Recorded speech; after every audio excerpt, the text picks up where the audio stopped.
नौजवानों,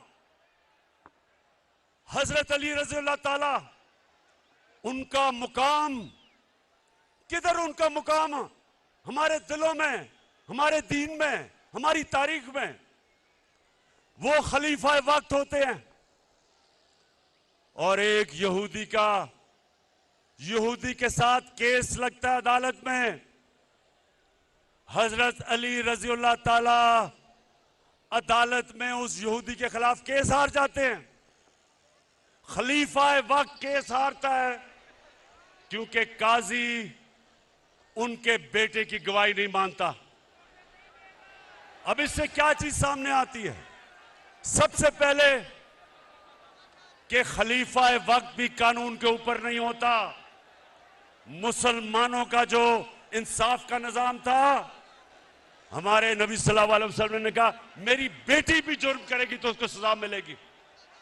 और एक अकलियत, माइनॉरिटी, उसको भी बराबर का शहरी, वो बराबर का शहरी था और उसको बराबर का इंसाफ, कोई फर्क नहीं किया गया इंसानों के अंदर।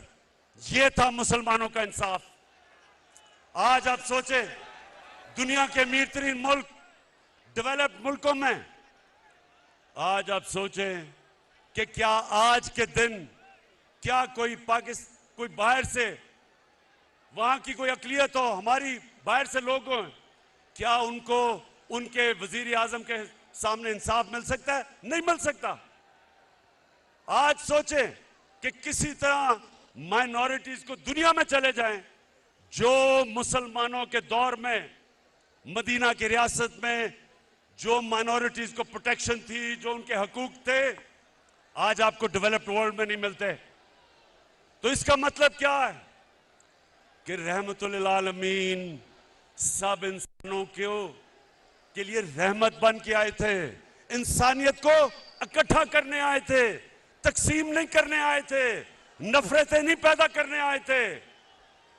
और इसलिए मैं पाकिस्तान को वो मुल्क समझता हूं कि हमने भी उधर पहुंचना है।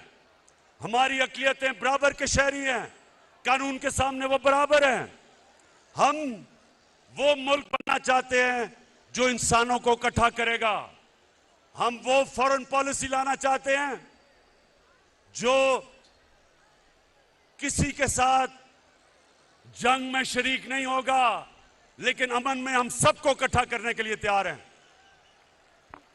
हम वो, मेरे पाकिस्तानियों, हम वो पाकिस्तान बनाना चाहते हैं जिधर एक कमजोर से कमजोर आदमी को पूरी तरह हमारा इंसाफ का निजाम इंसाफ दे। और फिर ख्वातीन, हमारी यहां ख्वातीन बैठी हैं, आपको पता होना चाहिए क्या मगरब में प्रोपेगेंडा होता है कि जी मुसलमानों के माशरे में औरतों को हकूक नहीं मिलते। मगरब के अंदर औरतों को विरासत के अंदर हिस्सा 100 साल पहले मिलना शुरू हुआ, उससे पहले नहीं मिलता था। इस्लाम के अंदर कुरान और हमारी नबी सल्लल्लाहु अलैहि वसल्लम की सुन्नत 1500 साल पहले तकरीबन उन्होंने हमें, हमारी औरतों को हकूक दिए थे विरासत में। और मुझे अफसोस से कहना पड़ता है कि तकरीबन 70% औरतों को पाकिस्तान में विरासत में हकूक नहीं मिलते। इसलिए हम कानून लेके आए हैं, हमने अब कानून लेके आए हैं कि औरतों को रियासत, उनकी विरासत के अंदर, उनकी इनहेरिटेंस के अंदर जबरदस्ती उनको पूरा उनका हक दिलवाएगी। गुलाम, जब नबी सल्लल्लाहु अलैहि वसल्लम ने मदीना की रियासत संभाली तो गुलामों के कोई हुकूक नहीं थे। उन्होंने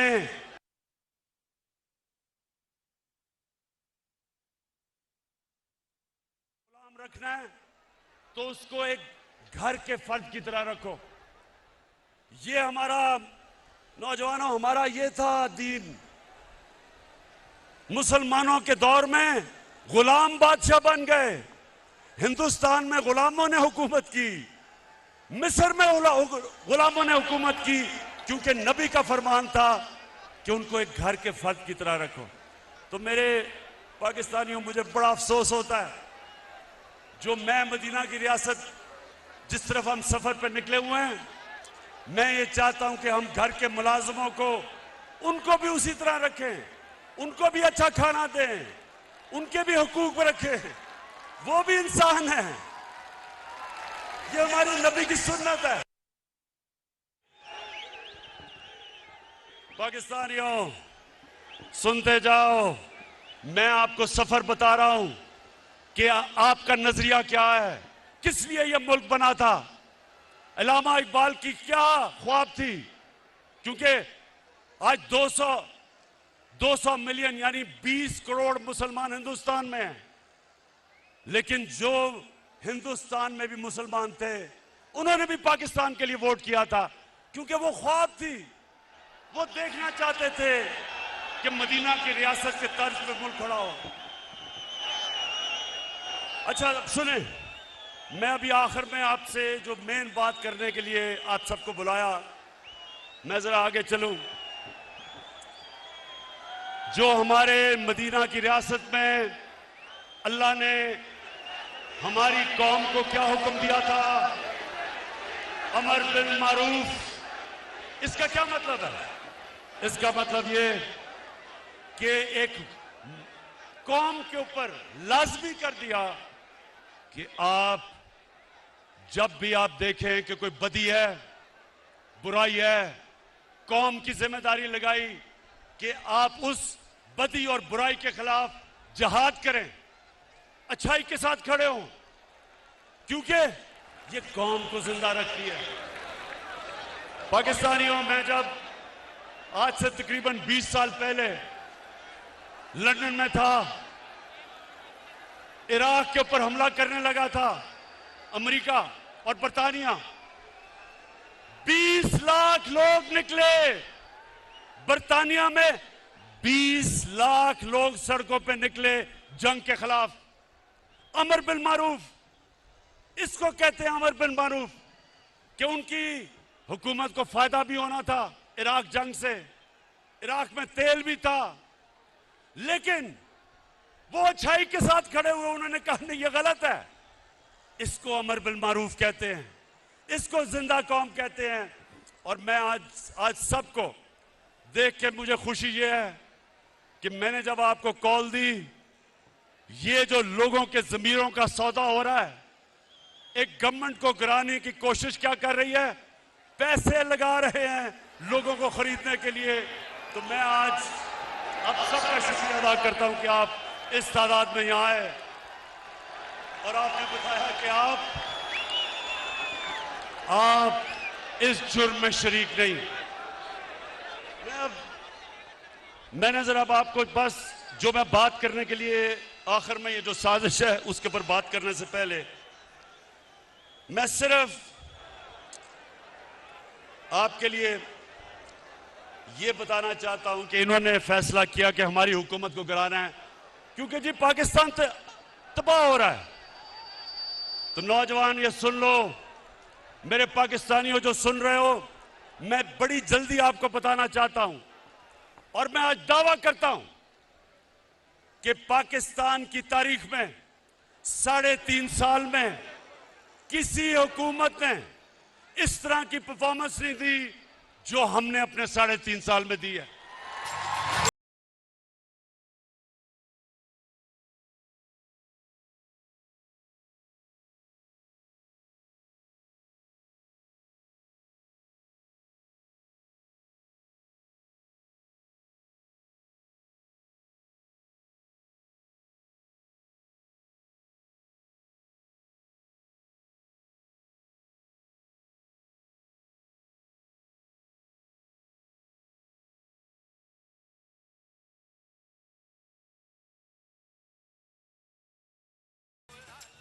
अच्छा, अब जो यहां मेरे नौजवान हैं, आपने डिसिप्लिन का मुजाहरा करना है, ये बड़ा जरूरी है।